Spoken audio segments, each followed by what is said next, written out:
que no es un tema menor, ¿no? Y ustedes, que son estudiantes de la carrera de Relaciones del Trabajo, ¿no? Acá lo estudiamos. En otros lugares esto se estudia como una anomalía. Depende de dónde se estudie, ¿no? En general, si ustedes estudiaran en una escuela de negocios, probablemente les estarían diciendo que o que el conflicto no existe, o que si está, es una anomalía, ¿no? Es una anomalía. Y eso se dice desde un determinado enfoque de las relaciones laborales. Fundamentalmente lo que se conoce, no sé si ustedes lo han estudiado en la carrera, como el enfoque funcionalista. O sistémico, le dicen también en un sentido distinto a lo que nosotros le decimos sistémico. Pero se lo conoce como el enfoque funcionalista. O sea, que parte de una premisa de que en las relaciones laborales o relaciones del trabajo, cuando hay un conflicto, como en la vieja película, ustedes son muy jóvenes, una vieja película de Steve McQueen, ¿no? Que cuando había algún problema decía, hay un problema de comunicación, ¿no? Había un problema de comunicación. Cada vez que había un problema de comunicación lo molían a palos en general. Pero hay un problema de comunicación. O sea, que hay alguien que no entiende cómo deben funcionar las cosas. Esa es la visión funcionalista de las relaciones laborales. Desde otra postura, una postura radicalizada, se piensa que el conflicto no tiene solución, que es un problema intrínseco, ¿no? Sobre todo desde la base de las tesis marxistas, ¿no? Se plantea que el conflicto, ¿por qué? Porque es un conflicto de dos clases que están enfrentadas, ¿no? El conflicto entre capital y trabajo no tiene solución y en consecuencia, ¿no? Esa lógica marcha a buscar abolir ese modelo de sociedad, o sea, lo que es el modelo de sociedad capitalista, y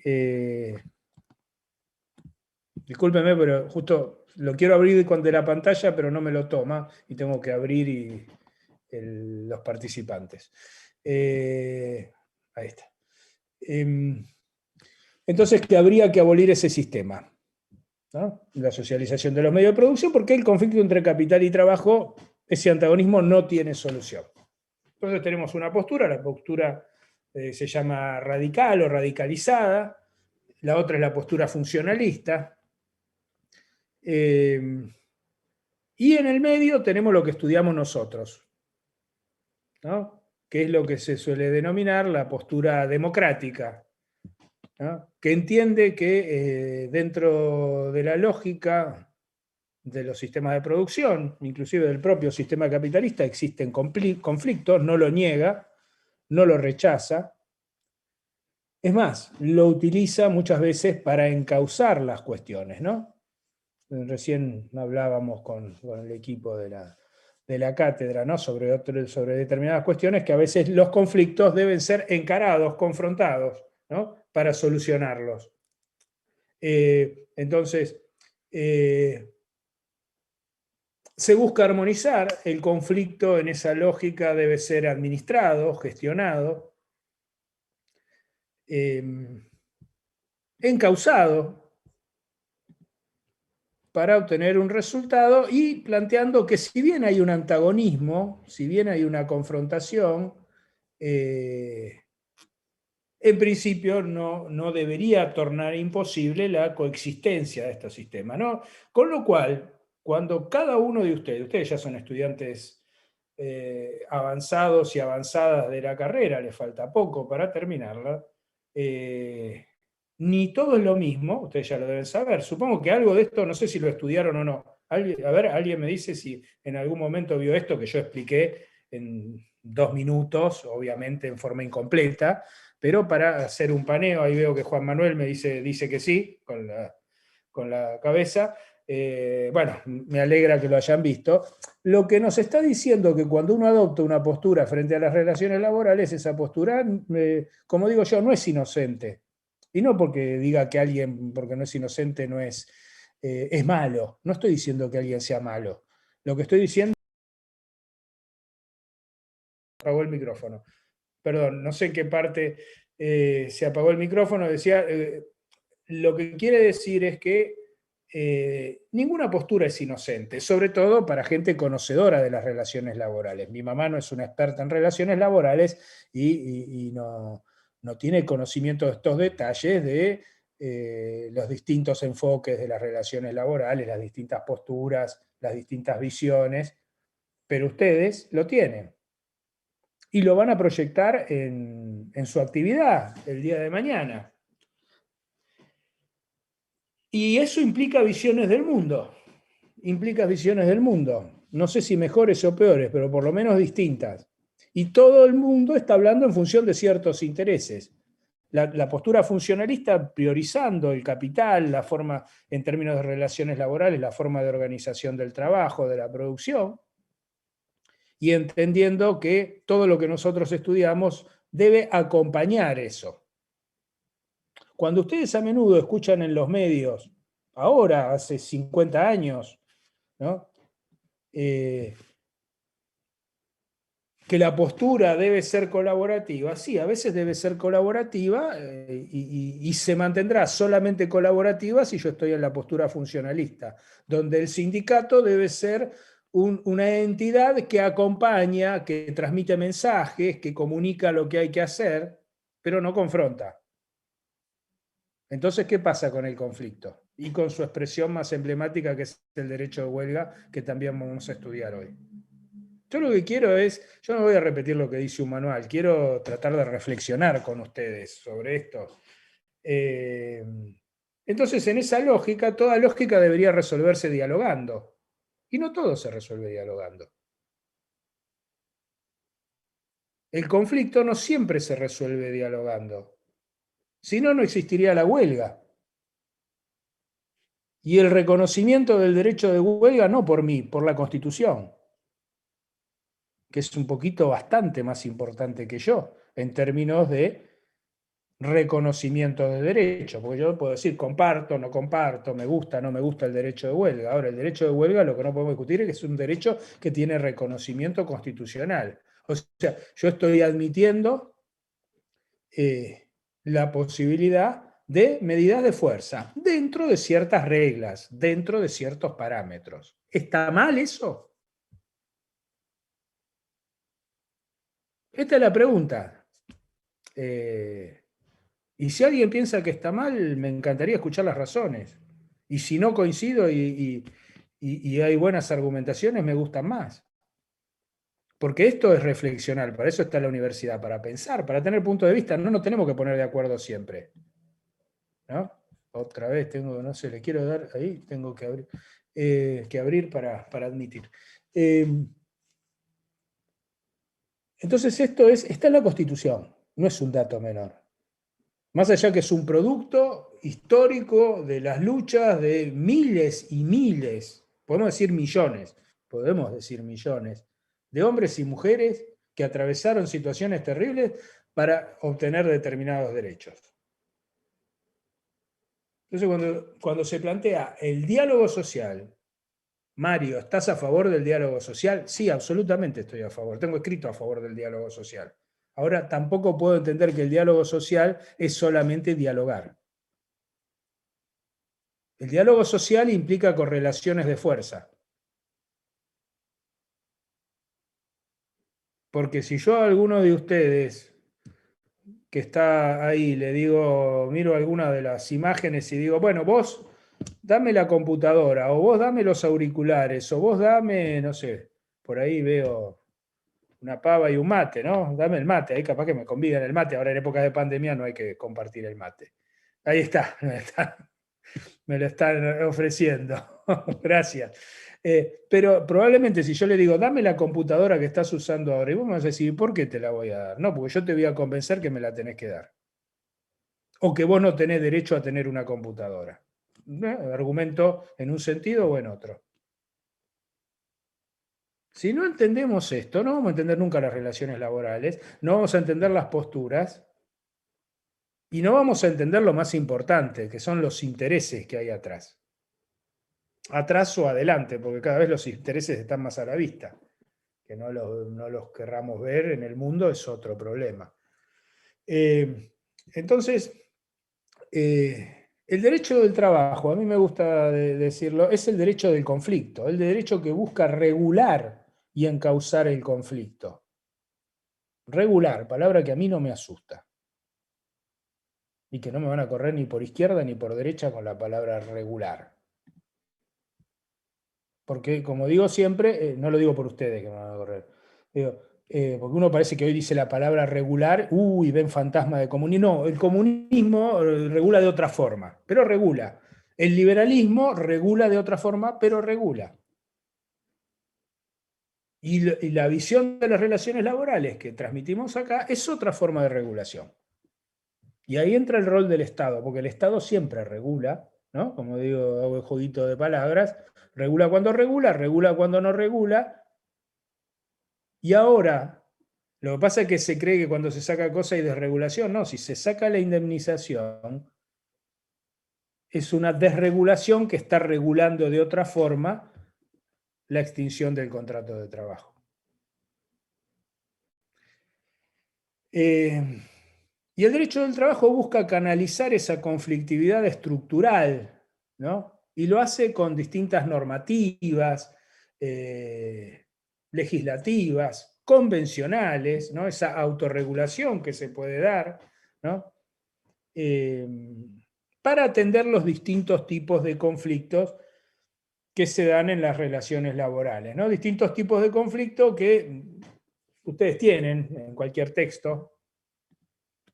La clasificación, conflictos individuales entre un empleador y un trabajador, conflictos colectivos, ¿no? Cuando alcanza determinado colectivo de trabajadores, y los conflictos plurindividuales, que la definición es muy sencilla, pero la práctica es mucho más complicada, ¿no? Porque la definición es decir, afecta a más de uno, por eso es pluri, de plural, más de uno, pluriindividual, pero no llega a afectar a la totalidad del colectivo, ¿no? Esto en la práctica sirve que, por ejemplo, para que la autoridad de aplicación diga, es un conflicto colectivo, entonces yo intervengo, o no es un conflicto colectivo, vaya a una instancia judicial, ¿no? Ahora, después hay algunos que son más claros y hay otros que son más ligeros, ¿no?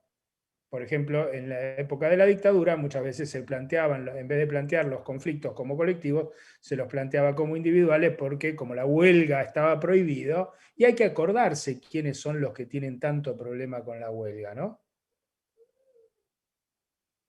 Han sido las dictaduras y los neoliberales, que su relación con la dictadura, con las dictaduras no es demasiado mala, ¿no? Nunca escucho a un neoliberal criticar, salvo honrosas excepciones, que las hay. Pero son las excepciones que confirman la regla, criticar a las dictaduras, ¿no? Así que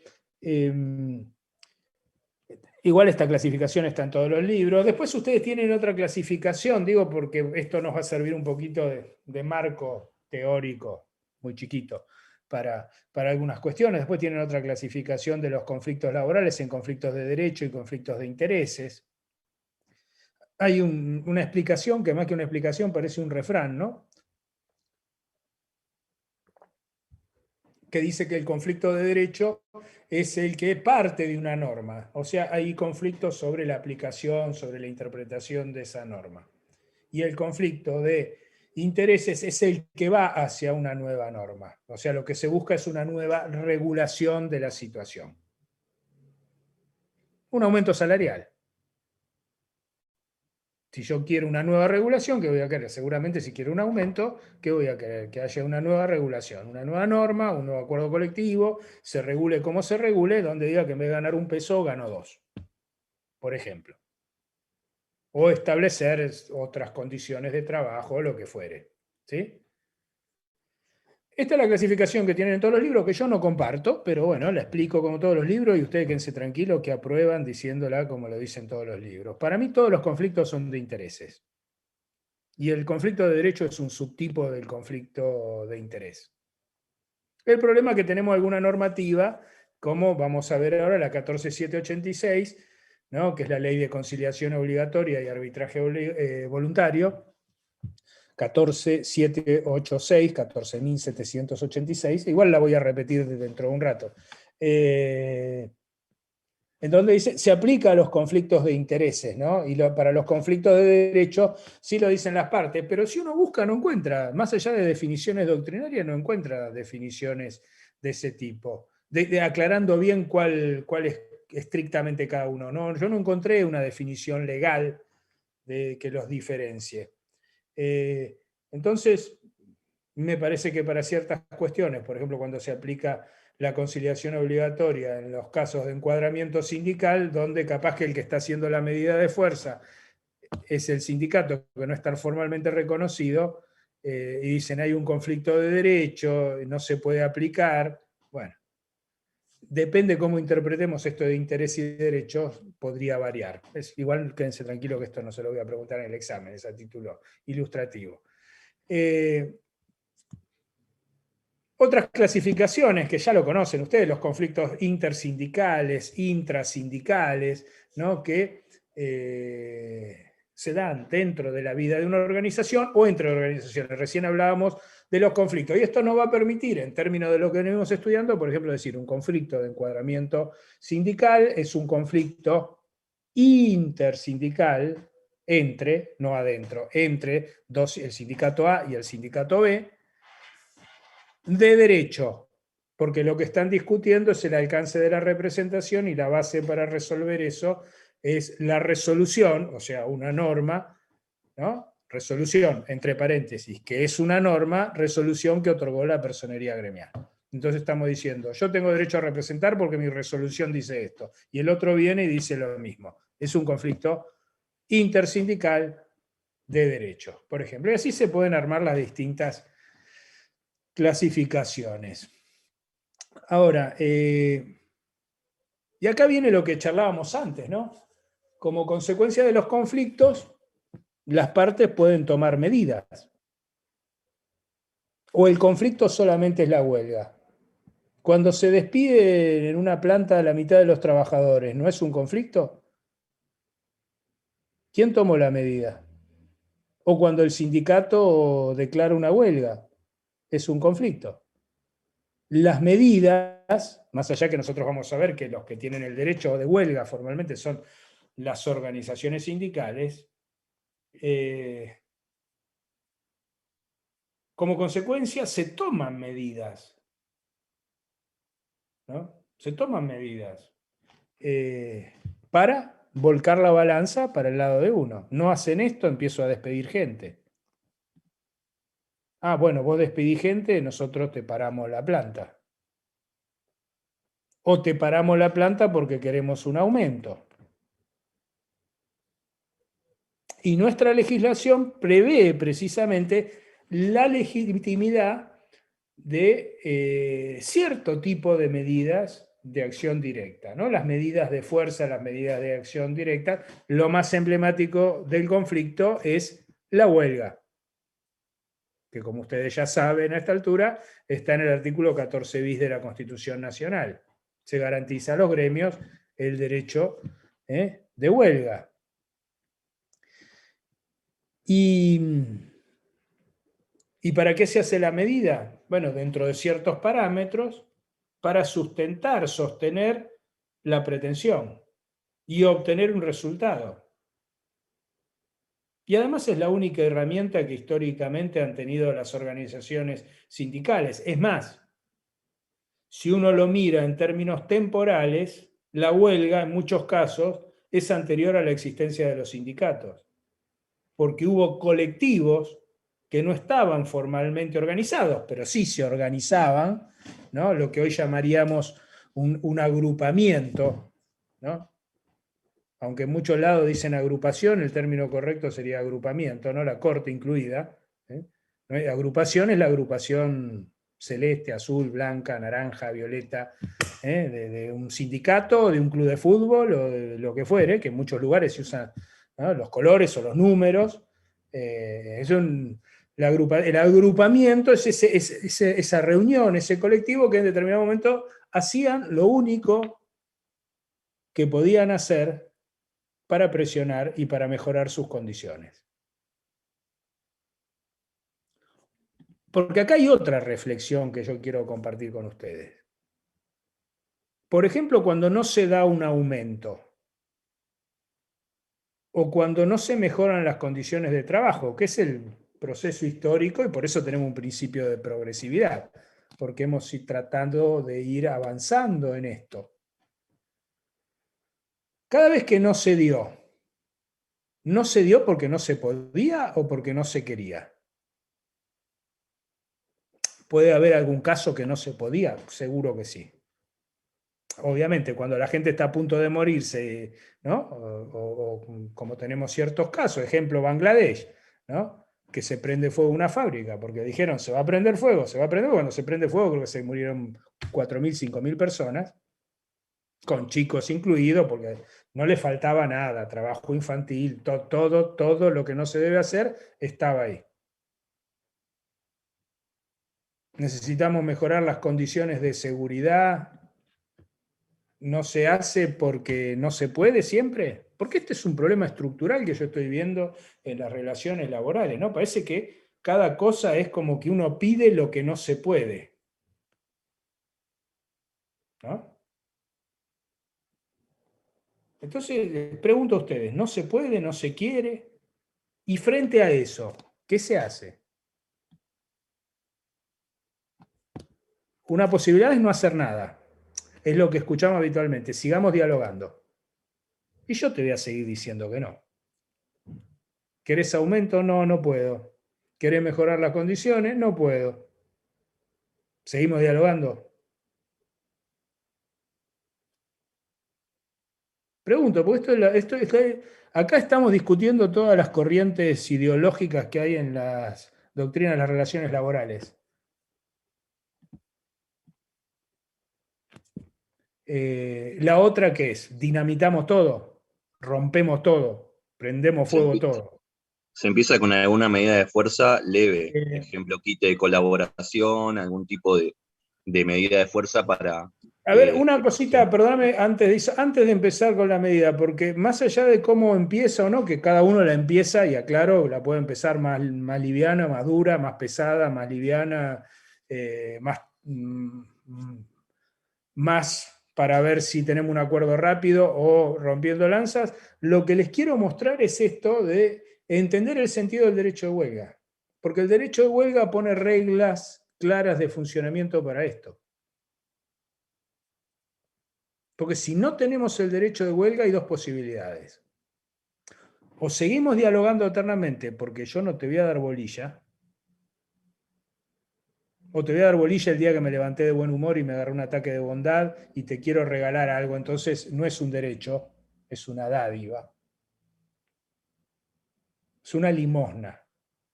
Esa es la diferencia entre la beneficencia y la seguridad social. Beneficencia viene del latín, ¿no? Hacer el bien. ¿Por qué? Porque yo ese día quise hacer el bien. Pero nadie me dice cómo hago el bien yo. Si yo quiero ayudar a Juan Manuel, a Lourdes o al revés. Porque uno me cae más simpático, menos simpático, o el otro es más cuestionador o más reclamador sobre las relaciones laborales. Entonces, obviamente, al que más me molesta lo corro y le doy al otro. La seguridad social implica que hay derecho para todo. En términos de las asignaciones estoy simplificando. Y que todo el mundo tiene derecho a eso. Entonces, ahora ustedes vean el sentido del conflicto. Dialogamos, no nos ponemos de acuerdo. ¿Quién tiene la última palabra? El empleador. Es así de fácil. ¿O no? Y si no te gusta, te echo. Me encanta ver algunas caras en las pantallas, ¿no?, que creo que no les simpatiza nada lo que estoy diciendo. Y me parece bien que no les simpatice. Porque ¿saben qué? Nos estamos dando cuenta que en las relaciones laborales ninguno de nosotros es inocente.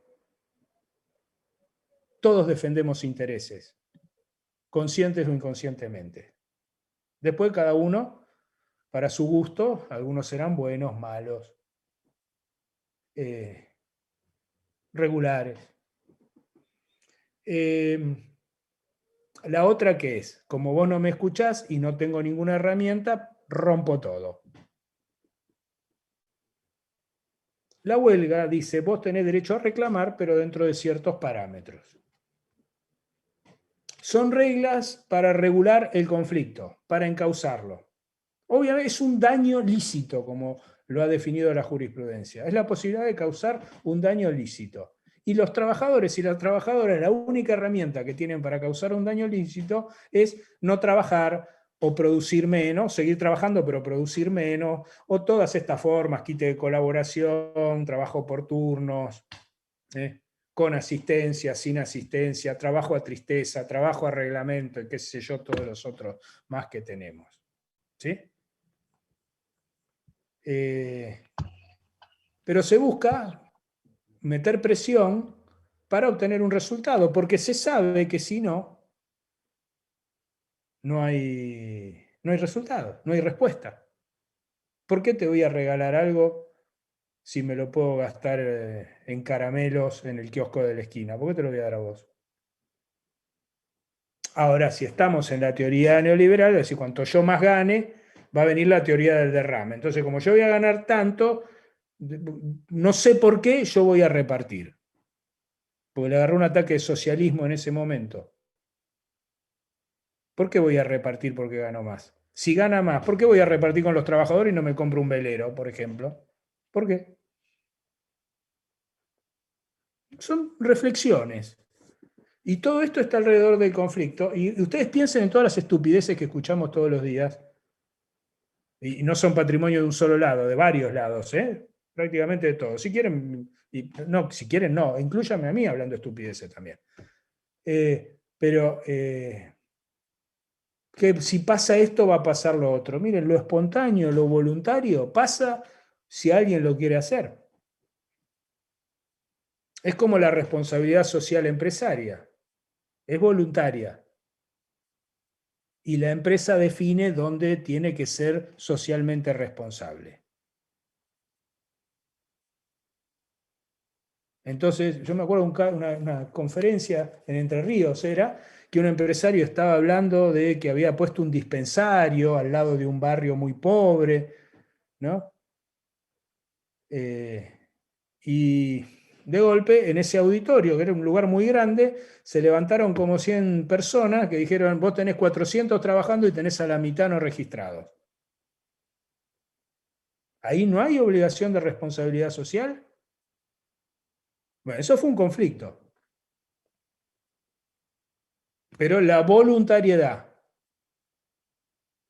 la diferencia entre voluntario, obligatorio, derecho, beneficencia, ¿no? Entonces, la principal herramienta para llevar adelante las reivindicaciones por parte de los y las trabajadoras organizadas es la huelga. En nuestro país, derecho de jerarquía constitucional. No está en cualquier ley, está en la ley de leyes, en la ley madre, que es la Constitución. Ahora, ¿los empleadores tienen el mismo derecho? No. ¿Oyeron hablar del lockout o cierre patronal?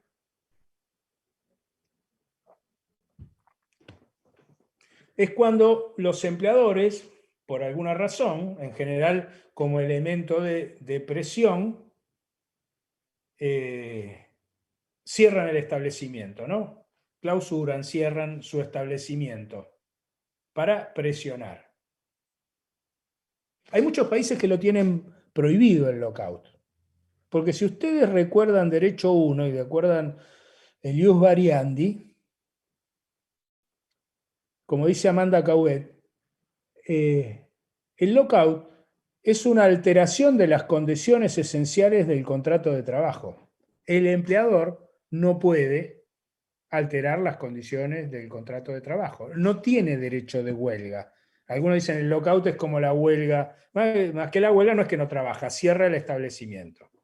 Sin embargo, hay muchos países de Latinoamérica que tienen el lockout previsto en su normativa. ¿Cuáles son? Los países que en general tienen normativa laboral más precarizada. ¿Por qué? Porque le sacan derechos a los trabajadores y se los dan a los empleadores. La mayoría de los países que tienen relaciones laborales por empresa admiten que el empleador lo pueda hacer. En nuestro país, la jurisprudencia ha pergeñado lo que se llama el lockout defensivo. O sea que supuestamente sería una medida que puede tomar el empleador cuando puede ver en riesgo, ¿no?, por ejemplo, su empresa. Y este es otro argumento que a mí me gusta analizar, ¿no? Porque muchas veces dicen, no, porque los trabajadores toman el establecimiento y rompen la empresa. Miren, los trabajadores pueden tener muchos defectos, pero si hay algo que no son es tontos.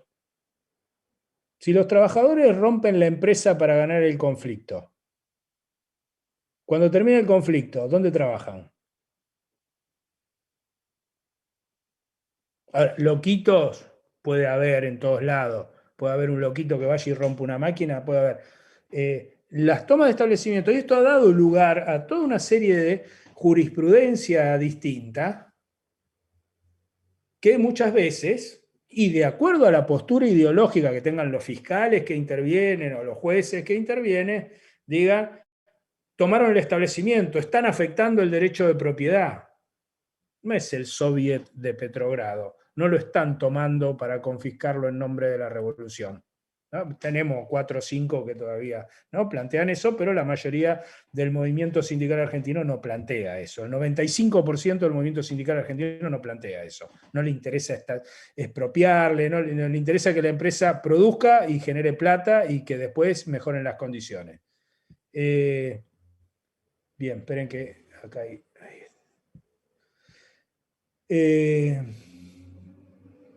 Entonces, algunos ¿qué van a tener? Algunos dicen, no, la propiedad es inviolable, es sagrada, la propiedad no es un derecho absoluto, ya desde la última reforma del Código Civil, ahí en la década del 60, ya no es un derecho absoluto, más allá que lo está volviendo a hacer, parece.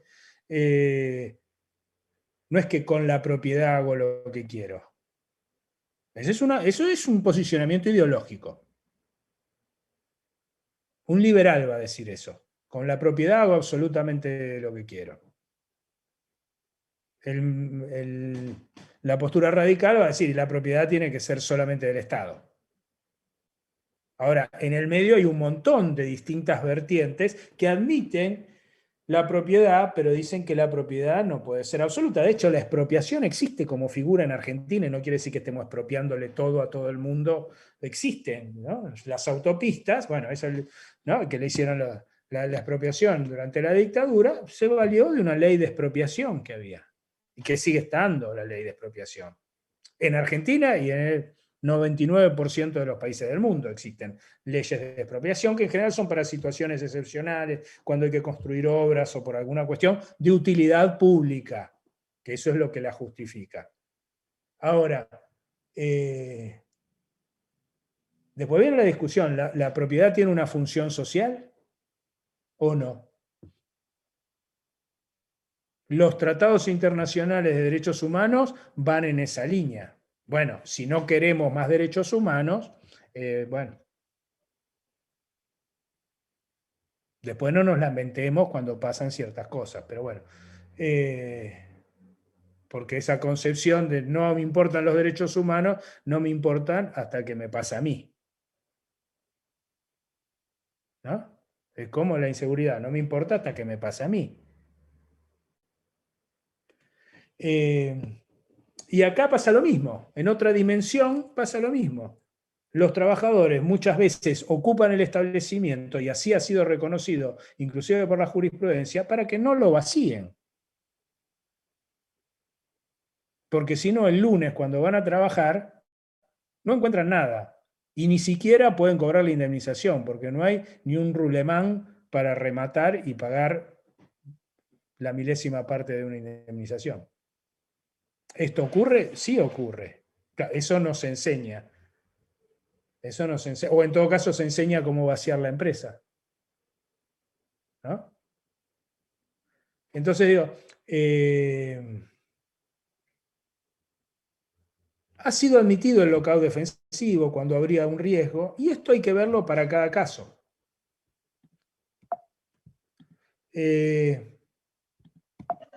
Bien. Entonces, llegamos a la huelga.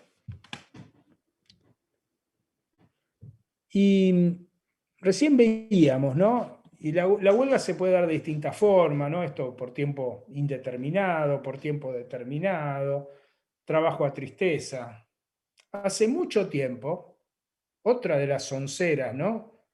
Como si viviera Arturo Jaureche, hablaríamos de las sonceras argentinas, ¿no? Pero sonceras universales. Había un periodista muy famoso que decía, ¿por qué no hacemos huelga como hacen huelga en Japón? ¿No? Esa sí es gente seria. Se ponen una vinchita que dice estoy en huelga y producen más. Y con eso, él contaba esto, ¿no? Que era todo mentira. Mentira o ignorancia, no lo sé. O las dos cosas, no lo sé.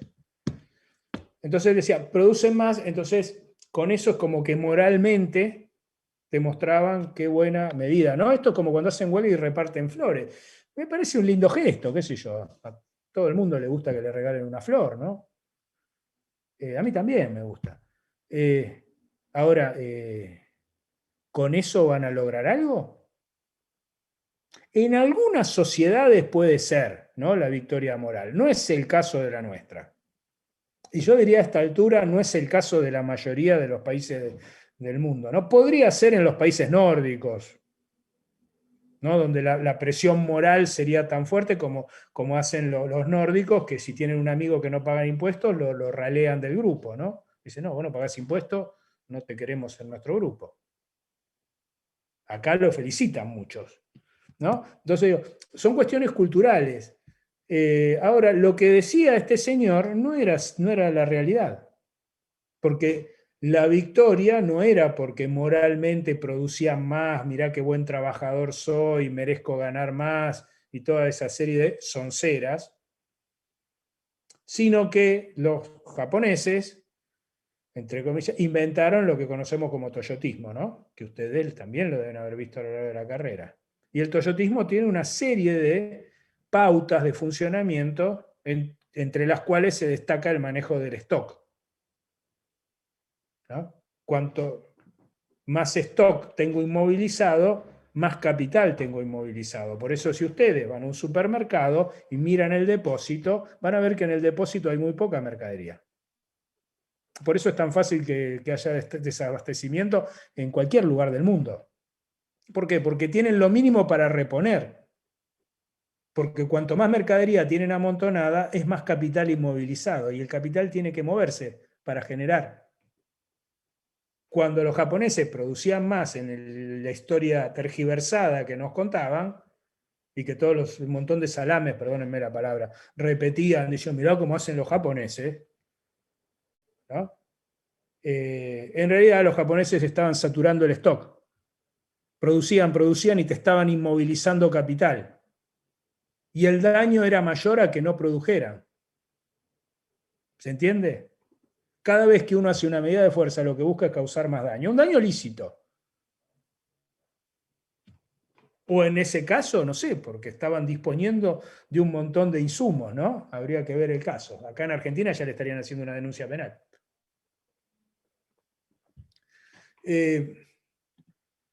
Entonces, ahora, todo esto de cuándo se puede hacer huelga, cuándo no se puede hacer, quién la puede hacer,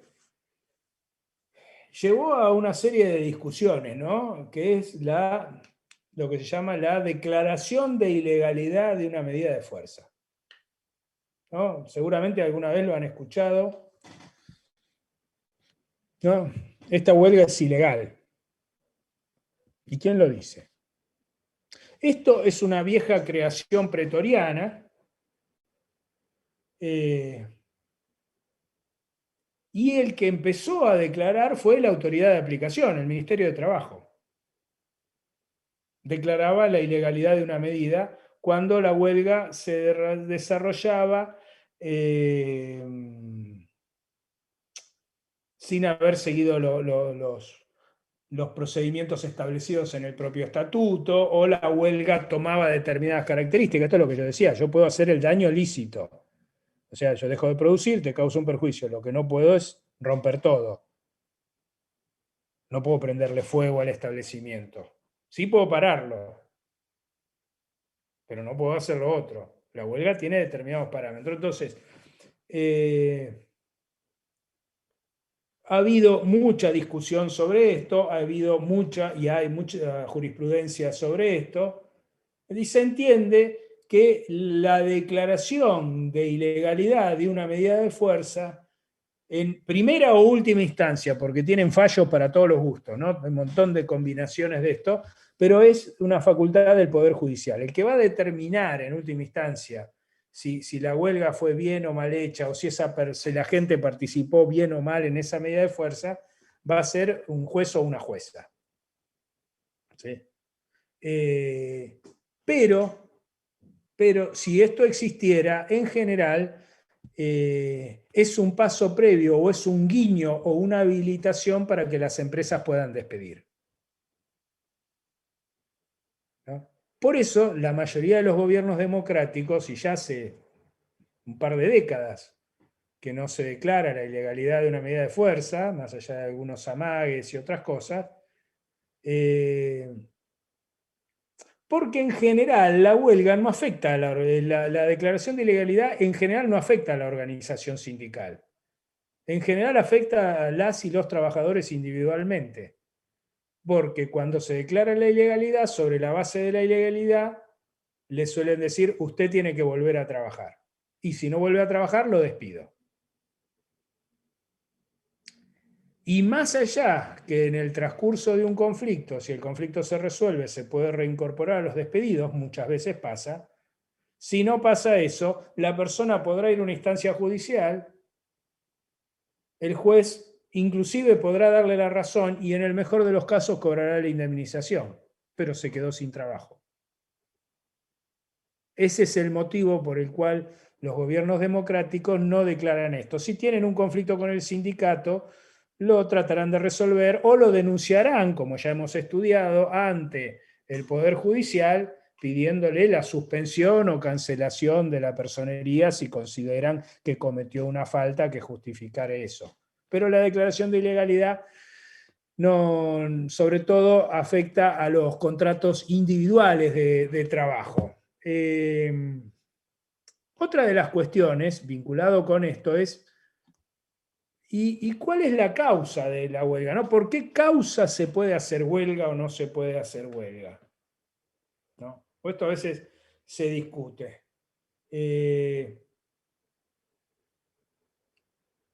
Y ahí sirve de referencia mucho de la producción del Comité de Libertad Sindical, sobre todo de la OIT, ¿no? Sirve como una referencia para decir, y ha sido tomado mayoritariamente en términos de interpretar los alcances de una huelga, o por qué una organización puede declarar una huelga.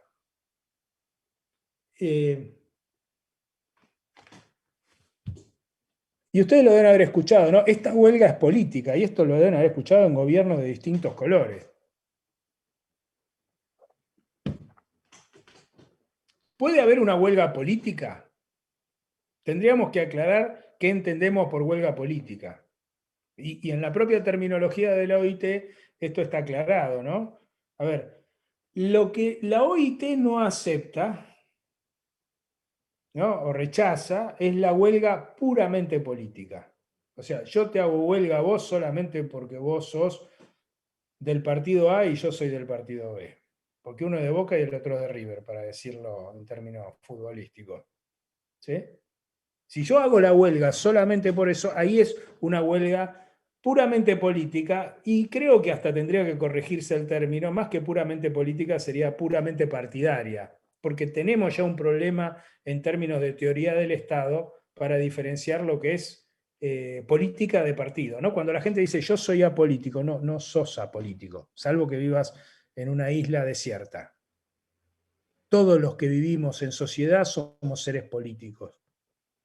¿Sí? Después vos podés ser apartidario. No, no me gusta ningún partido, no estoy afiliado. Bueno, voy, voto o no voto, pero no me siento identificado. Eso es ser apartidario. Pero ya cuando él está teniendo me gusta el partido, no me gusta el partido, esas son posturas políticas. Hay una confusión. Lo político va más allá de lo partidario. Entonces cuando se dice una huelga es política, sí, cuando yo estoy cansado de escuchar eso, ¿no? Esta huelga es política, todas las huelgas son políticas. Esto como la canción, todo preso es político, ¿no? La canción. Es lo mismo. Son actos políticos. Actos políticos son todos los actos que se dan en vida en sociedad. Una clase es un acto político, no es el acto partidario político. Pero hay una interrelación de personas y hay toda una serie de variables que regulan mejor o peor el funcionamiento, y hay una interacción de política, de la polis, de compartir un ámbito. Entonces, la huelga puramente política, o sea, entonces dice, podría llegar a cuestionarse esa huelga, como se dice, podría llegar a prohibirse una huelga en circunstancias excepcionales, pero muy excepcionales, ¿no? Por ejemplo, un terremoto. Si hubiera un terremoto y hay una zona devastada y a alguno se le ocurre declarar la huelga, bueno, que el gobierno de ese lugar prohibiera esa huelga no parece algo ilógico, porque tras de llovido, mojado. O sea, podría haber alguna situación excepcional que la justificara, pero creo que sería mínima. O en una guerra. Cuando hay guerra se prohíben, ¿no? Se resuelven de formas más drásticas las cuestiones. Pero durante una guerra se puede prohibir, porque hay un conflicto superior y se subordina todo ese conflicto, ¿no? Para bien o para mal. Pero eso puede ocurrir. Ahora, salvo esas situaciones absolutamente excepcionales, como están viendo, no se puede prohibir la huelga. ¿Sí? No se puede prohibir la huelga. Es un derecho reconocido formalmente por nuestro artículo 14 bis, y es un derecho, como decía la Constitución de 1949, que no lo reconocía explícitamente, pero cuando Arturo Sampay informó sobre la Constitución decía, es un derecho equivalente al derecho de resistencia a la opresión. ¿No? Con eso decía, no hace falta que esté, pero es un derecho equivalente. Yo creo que igual tendría que haber estado, pero bueno, es otro tema.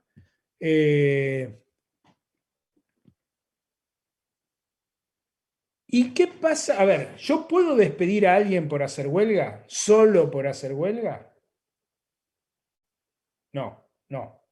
Veo que me dicen algunos que sí. No, no puedo, porque es un derecho. Yo no puedo despedir a alguien solo por hacer huelga, porque tiene derecho a hacer la huelga. Después podemos ver otras discusiones que se abren con el bendito fallo Orellano. Igual la jurisprudencia ha dado una vuelta para tratar de justificar que no lo afectaría. Yo no lo comparto del todo eso. Por lo menos haciendo un razonamiento lógico, ¿no?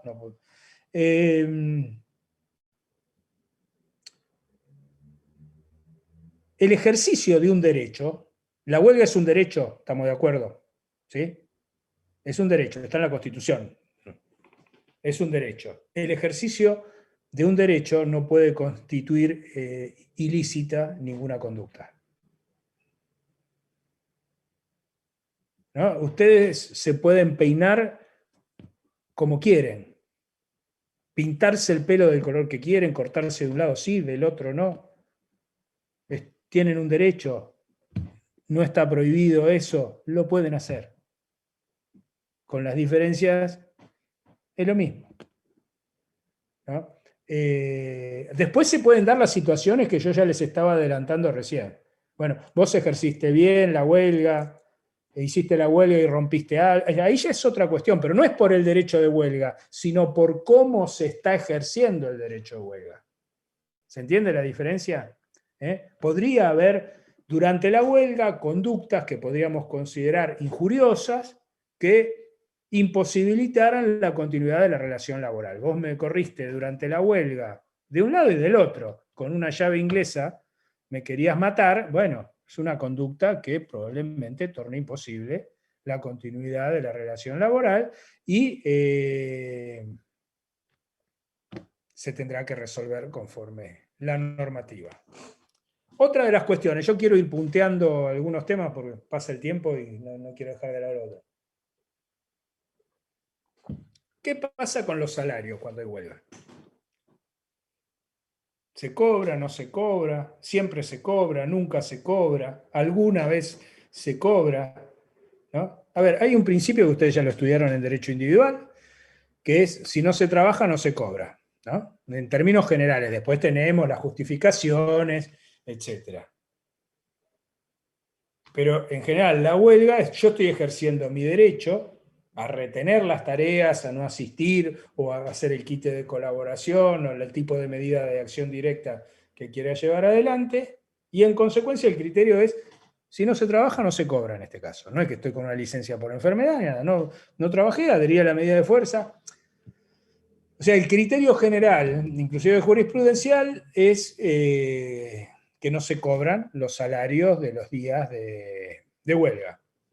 Hay una excepción, sobre todo para el sector público, porque estas cuestiones, como digo, y no lo digo peyorativamente, se discuten en el sector público. En el sector privado los conflictos son mucho más duros que en el sector público, ¿no? Y en general esto se arregla o no se arregla al final del conflicto. Y por eso también otra frase hecha, los sindicatos hacen huelga todos los días. Ustedes lo pueden ver que no hacen huelga todos los días. El sindicato es ir al conflicto. Y esto también depende de quién lo enseñe, ¿no? Algunos dicen no. Y el conflicto es el conflicto colectivo, el conflicto que tenemos en nuestra casa cuando discutimos con nuestra pareja, o la guerra. Son todos conflictos. Algunas escuelas dicen, no, están todos los conflictos y la guerra está aparte. No, son todos conflictos, lo que varía es la intensidad. Lo que varía es la intensidad. Entonces, cuando se da ese conflicto, cuando se dan esas contraposiciones, bueno, una de las consecuencias de ir a la huelga es no cobrar. Después, si uno gana la huelga, se podrá, quizás que se le reconozca los días de conflicto, o no. Pero en la guerra, los sindicatos muchas veces no van, porque en el conflicto no van, porque es como en la guerra. Hay bajas. Y en la huelga, las bajas en general son los despidos. ¿Sí?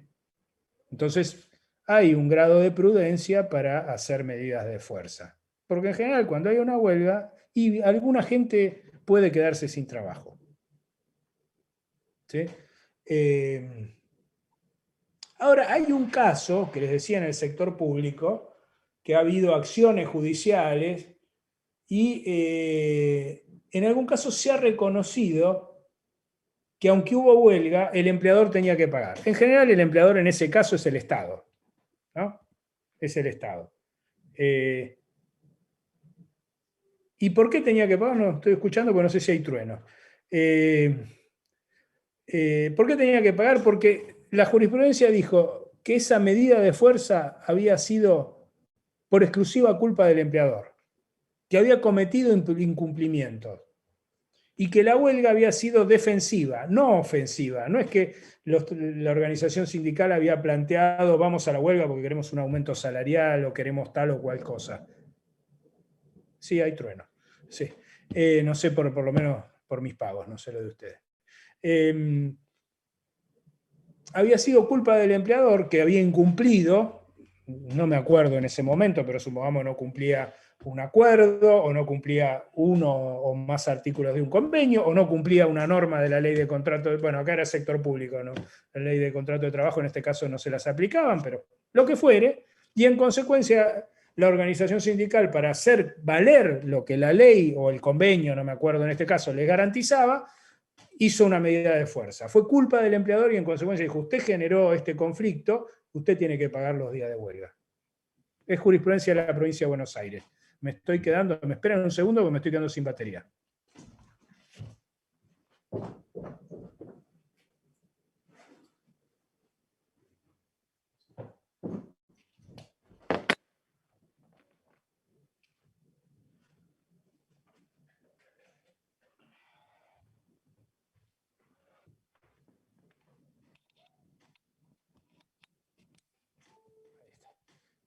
Discúlpenme, fui a buscar el cable. Gracias. Bueno,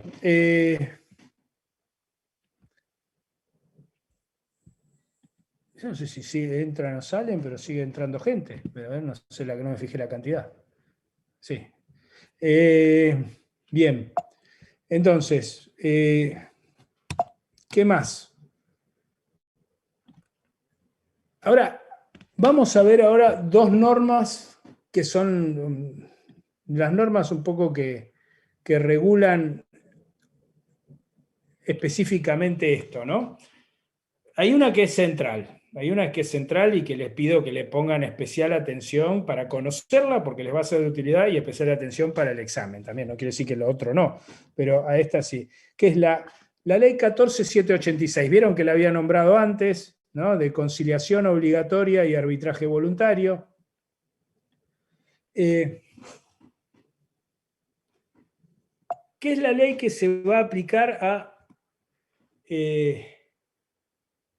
los conflictos colectivos de intereses, como algo había adelantado antes, ¿no? Cuando hay un conflicto colectivo de intereses, o sea que se busca, ¿no?, conseguir una nueva regulación de determinada situación, cualquiera de las partes, antes de llevar adelante una medida de acción directa, debe recurrir, debe comunicarlo para su intervención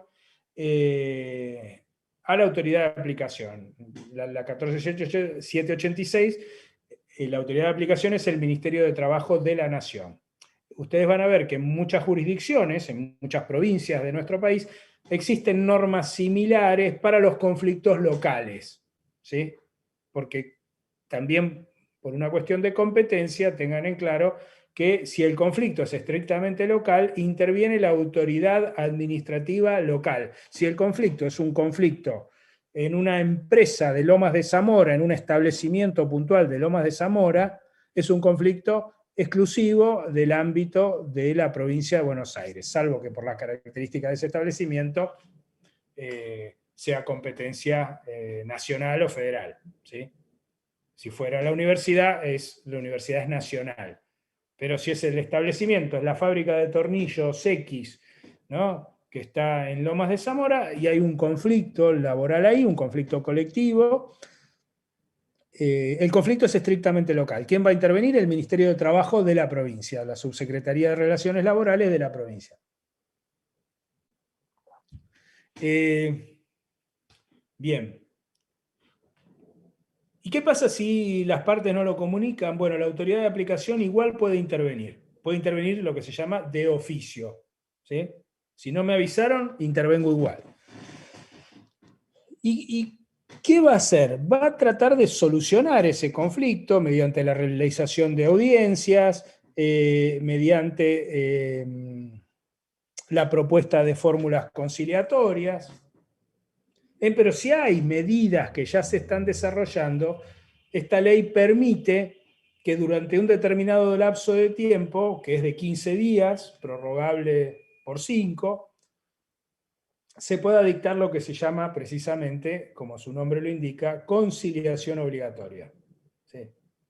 ¿Qué implica la conciliación obligatoria? Que todas las medidas de fuerza que se estuvieran llevando adelante deben retrotraerse, deben ir para atrás, volver atrás, retrotraerse al momento anterior al inicio del conflicto. ¿Sí? O sea, es como si fuéramos para atrás en el tiempo, entre comillas, y volver a una situación como si el conflicto no hubiera empezado. El conflicto está, obviamente, las broncas y los malestares pueden estar, pero se retrotrae. Si hubo despido, si hubo toma del establecimiento, si hubo lo que sea, se vuelve, se congela el conflicto por ese lapso de tiempo. La parte sindical no puede hacer medidas de fuerza, no puede hacer huelga, no puede bajar la producción, no puede hacer kit de colaboración, etc. La parte empleadora no puede hacer suspensiones, despidos, ¿no? Y si lo hacen, tienen sanciones fundamentalmente que son multas, ¿sí? Y durante precisamente ese periodo, a veces las audiencias se hacen sin la conciliación. Yo esto ya no lo explico más porque me cansé de explicarlo y que no sé si aclaro o oscurezco. Pero a veces se hacen sin dictar la conciliación. Pero vamos a la conciliación. Se dictó la conciliación, que es un acto administrativo, se dicta por resolución o se dicta formalmente en el mismo texto del acta. Y ahí se deberían realizar, porque a veces también la autoridad de aplicación dicta la conciliación y no hace más nada y espera que venga el Espíritu Santo y solucione el conflicto. Bueno, es una visión de las relaciones laborales y es una visión del rol de la autoridad administrativa. Bueno, está la conciliación, muchachos, júntense, solucionenlo ustedes. Y a veces eso no alcanza. Capaz que sí, puede pasar. Pero en general, si uno ve que el conflicto es complicado, la autoridad debería intervenir, proponer fórmulas, decir, a ver, tratar de armar una agenda para resolver el conflicto, ¿no?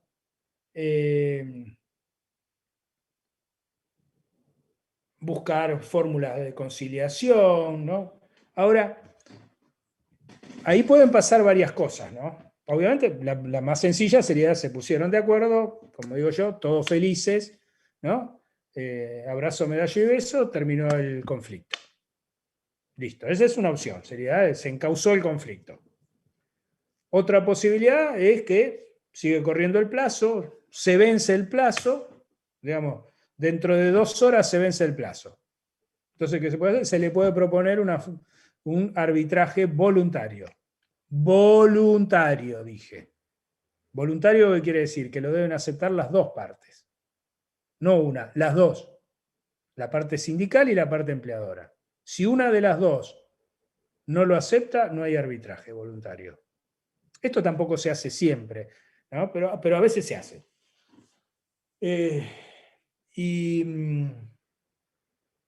Si lo aceptan, vamos por hacerlo más. Si no lo aceptan, ¿no? se labra un acta, se deja en claro que se propuso el arbitraje, quién lo aceptó, quién no lo aceptó, si fue uno o no lo aceptaron ninguna de las dos, y quedan en libertad de acción. Ahora voy a volver sobre esto de la libertad de acción. Pero si lo aceptaran, bueno, se deben poner de acuerdo, deben designar el árbitro, deben poner los puntos, porque el arbitraje es para resolver sobre uno o más temas, ¿no? Estamos discutiendo si el aumento tiene que ser 10 pesos o 20. Bueno, le decimos al árbitro, señor árbitro, señora árbitra, usted tiene que resolver entre 10 y 20. Pero lo que quiere decir 10 y 20, no puede resolver ni un centavo más ni un centavo menos de lo que nosotros la autorizamos a laudar. ¿Se acuerdan de los laudos arbitrales voluntarios del artículo 12 de la Ley de Contrato de Trabajo? Son estos, ¿sí? Después se pone si van a ofrecer prueba o no, el tiempo para producir la prueba, todo eso se acuerda, porque todo es voluntario. El plazo para que el árbitro resuelva, el árbitro puede ser un empleado, un funcionario del Ministerio de Trabajo, por ejemplo, puede ser un experto, una experta en la cuestión, puede ser cualquiera que las dos partes digan, consideren idóneo o idónea y que les sea confiable para que las dos se pongan de acuerdo y va menganito sutanita para resolver esto. Y le dan un plazo, 1 mes, 15 días, 6 meses, qué sé yo, lo que le dieran. Y esto por eso no es una sentencia, es un laudo. El árbitro debe laudar sobre lo que le dijeron, en el término que hicieron, por eso acá no hay apelación, hay nulidad. El único recurso que puede haber contra el laudo arbitral es la nulidad, que la nulidad será cuando el árbitro lauda sobre cuestiones que no le dijeron. Me dijeron, che, laudá entre el 10 y el 20, y yo dije 20,01. No te dijimos hasta 20. Si vos decís 0,0001, te fuiste del laudo. ¿Sí? No sé si hiciera 001 se lo cuestionaría porque no es modificación sustancial, lo digo a título de graficar el tema, ¿no? O si laudó fuera del término, digamos, cuestiones formales, ¿no? Que él debería haber respetado, ¿sí? Ahora bien, y esto es lo que le decía sobre la libertad de las partes. Sí.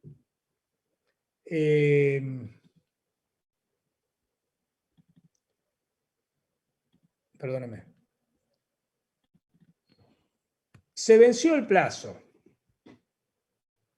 No hubo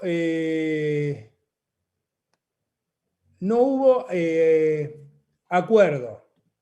No quisieron laudo arbitral. Se agotó el plazo. Y si las partes quedan en libertad de acción. Y si a partir de ahí el conflicto dura 500 años, durará 500 años. Por ese conflicto la autoridad de aplicación no puede volver a intervenir. Por lo menos formalmente, podrá tener buenos oficios, tratar de colaborar, tratar de invitarlos a algún acuerdo, plantearles una conciliación voluntaria. Hay un montón de recursos, ¿no?, que uno no quiere complicarlo, pero no los puede obligar. Y esto tiene una lógica. La lógica es, acá ustedes piensen que están teniendo un lapso de 15 días prorrogables por 5, que en la práctica es un mes. Es prácticamente un mes. O sea, durante ese mes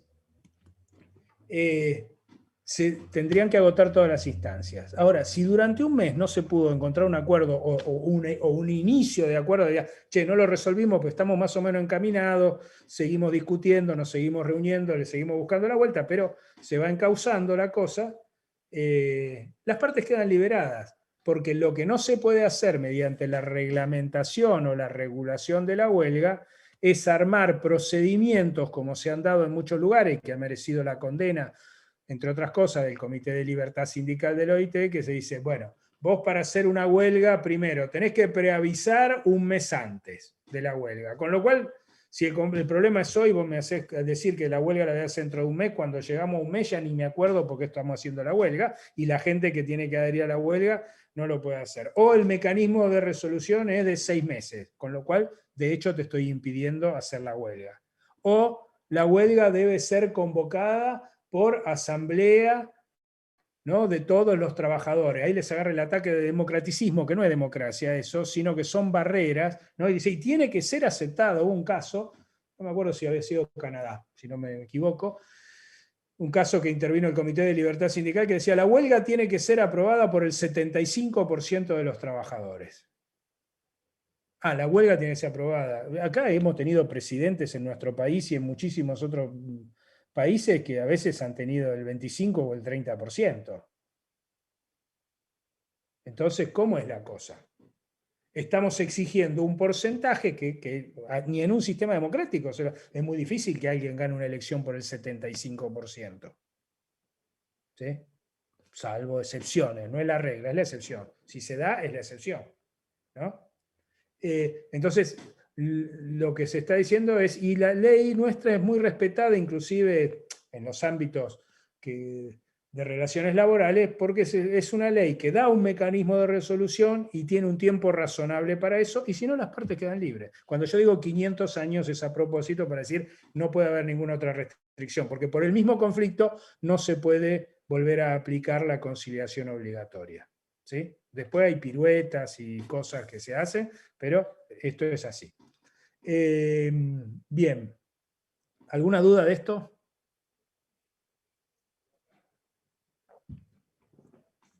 Y entro en la recta final, ya falta menos, traten de sobrellevarme con dignidad, sobrelleven el sufrimiento con dignidad. No digo que no sean dignos y dignas, lo digo en broma. Lo que nos quedaría es la regulación de la huelga en los servicios esenciales, ¿no? Primero tenemos que ver esto de qué son los servicios esenciales. Nosotros tenemos ahí una referencia en... Profe, perdón que lo interrumpa. ¿Puedo No, hacer por una favor. consulta de lo ¿Sí? que estaba diciendo recién? Decime. Sí, había dicho que cuando hay conciliación obligatoria no se puede pedir por segunda vez sobre el mismo tema. A mí se me confunde con lo de arbitraje voluntario. O sea, el arbitraje voluntario tampoco se puede pedir, no sé, un cambio de árbitro, digamos, No, en que el se mismo cambie la parte decisoria. a ver si voy para lo que a vos te interesa. A ver, si es el mismo conflicto, no, porque vos tenés la conciliación y ese arbitraje lo tenés previsto para ese conflicto. Si alguien se lo propusiera después y las partes, las dos, lo aceptaran, lo podrías hacer. Pero es voluntario. Ah, ¿Por qué? Porque el arbitraje se propone cuando se propone, ¿no? Esto es como el dictado de la conciliación, es discrecional para la administración hacerlo.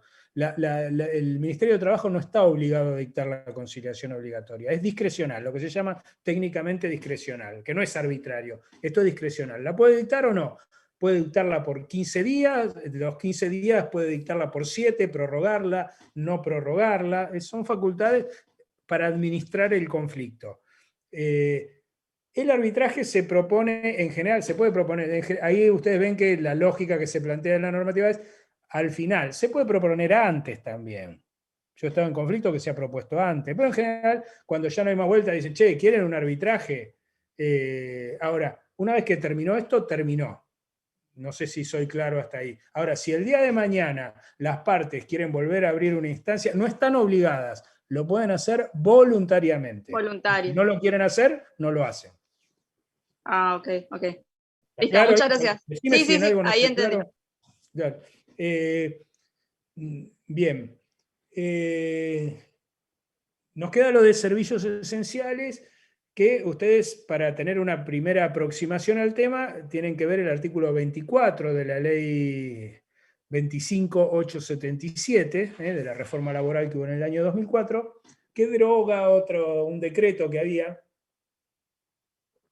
lo incorpora el tema de los servicios esenciales, a partir de atendiendo algunas observaciones que había hecho la OIT en su momento, a ciertas cuestiones que teníamos reguladas antes nosotros sobre esto, y considera esta ley, acuérdense, artículo 24 de la 25.877, igual está en todos los libros mencionado, que son esenciales los servicios sanitarios, hospitalarios, la producción y distribución de agua potable, la energía eléctrica, el control de tráfico aéreo, que estos servicios esenciales son los que, tomando de referencia los que establece la propia Organización Internacional del Trabajo, y en Argentina se agrega uno que es atípico en términos internacionales, pero que en nuestro país tampoco ha sido cuestionado, que es el gas. ¿Por qué? Porque Argentina es un país de matriz energética gasífera, entonces el gas es esencial, ¿no? Y no ha sido en general discutido o cuestionado, ¿no? Digo, como hecho anecdótico lo menciono. En general, el concepto es que estos servicios son esenciales aquellos que pueden poner en riesgo, si se interrumpen, si se cortan, la vida, la seguridad, la salud de la población, de una o más personas, parte o toda la población, ¿no? Es lo que se considera servicio esencial, si se puede poner en riesgo. Y alguna actividad que no hemos enumerado puede ser declarada excepcionalmente como servicio esencial por una comisión independiente que se llama Comisión de Garantías, luego de cumplir un procedimiento previsto en la normativa. Ahí tienen que tener en cuenta el decreto 272 del 2006, que es el que regula los servicios esenciales. Como ustedes pueden apreciar, ¿no? Y más allá de que en la pandemia fueron declarados esenciales muchísimos servicios por todo lo que sabemos, ¿no? Por ejemplo, el transporte es un servicio esencial o no. De acuerdo a lo que dice nuestra ley, que está inspirada en los principios que establece la Organización Internacional del Trabajo. Yo recién se lo dije, ¿nombré el transporte? No. ¿Es servicio esencial? No. ¿No? O sea, del transporte solamente es servicio esencial lo que yo nombré, el control de tráfico aéreo. Profe, Porque es lo que puede poner verdaderamente en riesgo Después podemos tener casos puntuales, excepciones, ejemplos que me pueden dar. Pero, a ver, si un avión no despega, en principio no hay riesgo. Si no despega no se va a caer, para decirlo burdamente. En cambio, el control de tráfico aéreo está manejando todos los que entran, salen, están esperando, suben, bajan, etc. Ahí hay riesgo concreto. Por eso es tan relevante el control de tráfico aéreo. En determinadas circunstancias, ciertas cuestiones no previstas pueden ser declaradas esenciales. Cuando estuvimos en la pandemia, por ejemplo, se declaró actividad esencial el transporte, como para todo lo que ustedes saben, no hace falta que enumere todo, pero el encargado de edificio, ¿es servicio esencial? No, no es servicio esencial. Sin embargo, en la pandemia fue declarado por una necesidad específica que, digamos, había mucha gente, sobre todo la gente más grande, que tenía dificultades y colaboraron mucho para evitar problemas de higiene, de otras enfermedades u otras epidemias más allá del coronavirus, ¿no? Entonces, la educación, que es servicio, no, ustedes lo escucharon que yo lo dijeran, vayan al OIT, no es servicio esencial. Es más, cuando se dice 30 días, vayan a ver los parámetros de OIT para declarar servicio esencial a la educación. De hecho, en Argentina no prosperó una norma que la había declarado por resolución servicio esencial. En su momento, una resolución ministerial. Sin embargo, en la provincia de Buenos Aires hubo un juez que declaró, creo que después de una semana de huelga, servicio esencial. Si ese hombre va al OIT, hace un papelón de aquellos. Esto es para que entiendan también cómo funcionan las cosas. Algunos lo habrán aplaudido, en otro lado dirán tiene que estudiar un poco más. Pero bueno, ¿no? Porque una huelga de una semana y no hay, o sea, no se va a caer el sistema educativo por una semana. Puede ser antipático, incómodo, no hay que, todo lo que usted quiera. Pero digamos, estamos estudiando lo que es. El remedio que me cura es amargo y bueno, tomalo amargo, es así. Puede ser cuando hay ciertos parámetros de referencia, la duración, la extensión, ¿no? Las cuestiones involucradas, se puede poner en riesgo la vida, ¿no? Lo que estábamos viendo, el transporte público para ciertas actividades, vieron que en un momento lo usaba el personal sanitario y la fuerza de seguridad, ¿no? Digamos los que estaban directamente con la pandemia, necesitaban ese servicio público y esencial más que público y esencial en ese caso, ¿no? Y ahí van a ver el procedimiento, yo no me voy a... el procedimiento lo que ha dado es una serie de plazos un poco más amplios. ¿Por qué? Porque los servicios esenciales, primero también tenemos la 14786 para tratar de resolver el conflicto, ¿no? Ahora, una vez que termina, en este caso, en el otro, ¿se acuerdan que yo les dije? Quedan totalmente liberados, no se confundan con esto. ¿Se acuerdan que yo les decía? Quedan totalmente liberados. Acá no, van a poder ejercer el derecho de huelga, pero van a tener que mantener unas prestaciones mínimas, que son los servicios mínimos que se tienen que dar. Que lo razonable gira en torno a un 30-40%. Es lo que se ha entendido. Todo esto es discutible. Pero antes de esta normativa en Argentina se estiraba hasta el 50%. Pero en términos generales la referencia para esto siempre es la OIT, que no es obligatorio hacer lo que diga, pero es una referencia a tener en cuenta. Después habrá que bajarlo a la realidad local. Cuando se vence ese plazo, la parte que va a ser medida debe preavisarlo a la otra parte. Ahí sí le debe preavisar, pero un preaviso que también es considerado razonable, es de 5 días. Che, voy a hacer huelga, te preaviso, ¿no? ¿Por qué? Porque se está buscando que una vez que se avisa esto, se debe acordar entre las partes ante la autoridad de aplicación, a veces lo hacen, a veces no, pero se debería acordar sobre cuáles van a ser los servicios mínimos que van a mantener durante el conflicto. O sea, tenés derecho a hacer la medida, pero hay algo. Ustedes piensen, no podemos dejar a las ciudades sin agua, sin luz, no podemos cortar los servicios hospitalarios, ¿no? La atención médica, médicos, enfermeros, enfermeras, etc. Cómo va a funcionar esa prestación, etc. Sobre todo esto en el sector salud está muy aceitado, ¿no? Además, porque yo lo he hablado con muchos de los médicos, los enfermeros, por su formación también a esto le dan mucha importancia, ¿no? Porque está en juego la salud, la vida de los pacientes.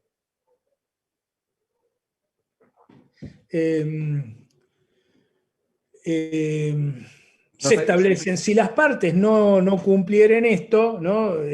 O si lo que terminan acordando no es lo que corresponde, la autoridad de aplicación, en consulta con la autoridad de garantías, por eso acá hay una discusión si resuelve la comisión de garantía o en última instancia es la autoridad de aplicación, pero más allá de esa discusión teórica, la autoridad, luego de consultarlo, va a fijar los servicios mínimos, ¿sí?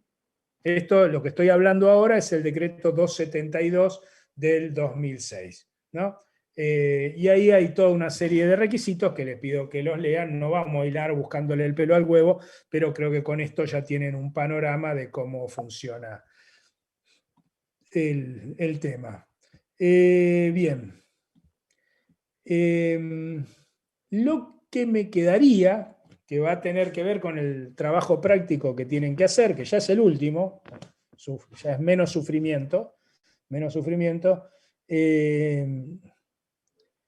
está vinculado con el fallo Orellano, ¿sí? Orellano con O, con Elie, Orellano con correo oficial de la República Argentina. A ver, es un fallo que ponen fallo Orellano, es un fallo de la Corte Suprema de Justicia, lo ponen en Google, no tienen problemas para ubicarlo. Yo les voy a comentar qué resuelve el fallo y lo que ustedes van a tener que hacer, después igual se los mandamos por mail.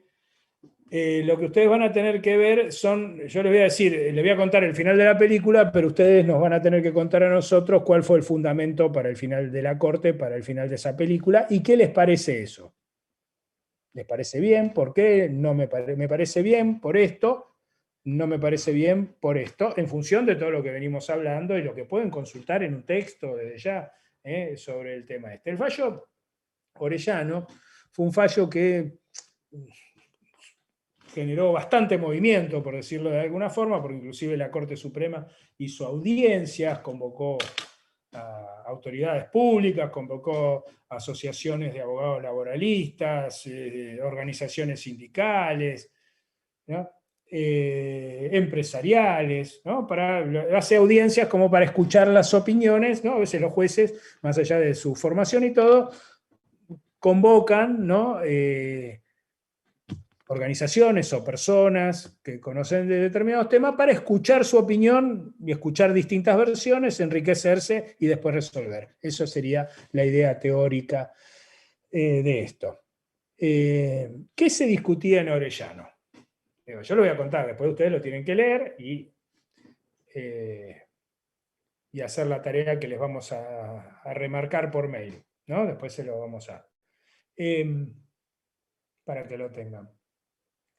Se discutía en cabeza de quién está el derecho para ejercer la huelga, o ejercer el derecho de huelga, valga la redundancia, ¿sí? ¿Quién tiene derecho a ejercer la huelga? ¿Por qué? Porque en Orellano lo que había pasado, más allá que no es tan así, porque cuando uno lee el fallo hay cosas que faltaría ver, como en todos los casos, cuando uno lee un fallo, ver todas las actuaciones, ¿no? Porque uno lee la sentencia, el fallo es la sentencia, pero en el medio del expediente pasaron un montón de cosas que a veces están mejor o peor o más o menos reflejadas por la razón que fuere en la sentencia. Acá, ¿qué pasó? Hubo un grupo de trabajadores que hicieron una medida de fuerza. Y ahí hay una cosa, digo, que igual yo lo voy a correr porque esto fue un colectivo de trabajadores, un agrupamiento, la Corte dice agrupación, es agrupamiento. Un agrupamiento de trabajadores. Más allá, en el Correo Argentino hay varios sindicatos, más allá que estos trabajadores estaban vinculados a ATE, con lo cual... ¿no? Ahí se podría abrir otra discusión, pero la vamos a correr. Les cuento esto porque es un dato que a veces no es considerado del todo. No es bueno o malo lo que estoy diciendo, no lo estoy juzgando. Esto que estoy diciendo, ahí había alguna vinculación sindical, más o menos formalizada, pero la vinculación sindical estaba. pero se lo toma como un colectivo suelto, perdónenme la palabra, pero para que lo visualicen bien, no es muy técnica, pero un rejunte de trabajadores que en determinado momento, ¿no? Técnicamente la palabra es agrupamiento, pero para que hacerlo lo más gráfico en criollo posible, hacen una medida de fuerza. Entonces la discusión es, ¿ellos tenían derecho a hacer esa medida de fuerza o no? ¿O la tendría que haber hecho el sindicato? Esta es la discusión de base que se da. Y a partir de esto, la trascendencia del fallo, más allá del caso puntual, y obviamente que los que están involucrados acá es a los que les aprieta su zapato y les interesa el resultado de esto, pero fue un fallo que fue tomado muy atentamente por todos los que estamos vinculados a las relaciones laborales. ¿Por qué? Porque estaba diciendo quién tenía derecho. Entonces la discusión que se daba hay una vieja discusión que está reflejada en la jurisprudencia, ¿no? Y que viene de hace mucho, porque si ustedes releen el 14 bis van a ver que dice, se garantiza a los gremios. Entonces siempre hubo una discusión. Yo creo que en algún momento del curso, lo dije al principio de la cursada, uno habla de gremios al principio del curso y hablar de gremio de sindicato es medio indistinto. Pero cuando llega la discusión sobre el derecho de huelga, requiere mayor precisión esto. Porque la discusión es ¿qué es gremio? Porque sindicato es la entidad jurídica, ¿no? Lo que se dice en muchos textos es que el sindicato es el gremio jurídicamente organizado. ¿Vieron cómo se dice que el Estado es la nación jurídicamente organizada? La nación es un montón de elementos, ¿no? que juegan. Ahí juegan elementos culturales, etcétera, políticos, sociales, ¿no? Tradiciones, historias, juegan un montón de cosas que es la nación. La nación es el pueblo, ¿no? Yo, por lo menos, para definir la nación, tomo lo que decían los revolucionarios franceses, cuando decían vive la nación, era viva el pueblo, ¿no? La nación, en el Estado moderno, post-revolución francesa, es el pueblo. Por lo menos para mí. Ahora, el Estado es la nación jurídicamente organizada. Esa sociedad se organiza, dicta reglas, y la regla madre es la Constitución. ¿Sí? Digo, así apretadamente explicado. Entonces, el sindicato es el gremio jurídicamente organizado. Ahora, lo que les está diciendo que el gremio es algo más free, más abierto, ¿no? Como se diría en términos de lenguaje, es un concepto polisémico, o sea, admitiría varios significados, ¿no? El gremio, porque se dice es del gremio, ¿no? Entonces el gremio es como más abarcativo. ¿Vieron cuando va un electricista a hacer un arreglo a la casa de ustedes, o si alguno de ustedes es electricista, muchas veces dice, es del gremio, y ahí es como que trabaja en el gremio de los que son de la electricidad, pero no está muy en claro si está en relación de dependencia o no. Somos los que trabajamos ahí, los que nos gustamos, tenemos algunos intereses comunes. Si esto lo llevamos a los trabajadores o a las trabajadoras, es los que estamos más o menos en la misma actividad. Es el gremio, pero no esta cosa jurídica, el sindicato, que es la organización formal, regulada, como en Argentina, como en la mayoría de los países del mundo. ¿Sí? Entonces, siempre hubo una discusión si tenía derecho el gremio, o sea, un colectivo de trabajadores podía solo ejercer el derecho de huelga o tenía que hacerlo el sindicato organizado. Y cuando hablamos de sindicato organizado, y ustedes conocen ya el modelo sindical argentino, las características, la clase de sindicato emblemática es el sindicato con personería gremial. ¿Sí? Entonces, el que tiene las facultades exclusivas de representación. Entonces, un poco la discusión que estaba subyacente era, bueno, ¿puede ser cualquier colectivo o tiene que ser el sindicato con personería? Y ahí la discusión no se centró tampoco mucho en el de simple inscripción. Se hablaba más de esto. ¿Por qué? Porque era una discusión más pensada en torno al modelo sindical argentino. Algunos bien intencionados y otros no tanto. Bueno, entonces todos esperábamos el resultado, se lo digo tipo cuentito, todos esperábamos el resultado, bueno, voy a decir, cualquier colectivo o el sindicato con personería gremial.